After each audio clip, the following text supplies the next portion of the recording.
By now, Bland is already answering your customers' calls on the first ring, day or night, with over 175 million answered last year.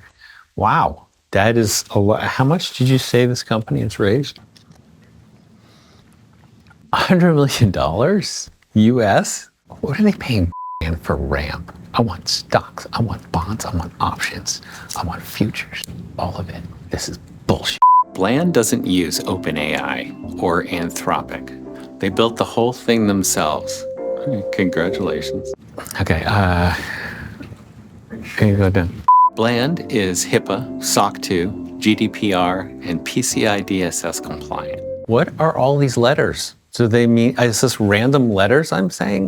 Look, your customers call, Bland picks up. They get answers, they hang up. That's the product. This could have been just a 5-second video. So is Jay not available for this? He loves letters. Whole alphabet, he's good at it.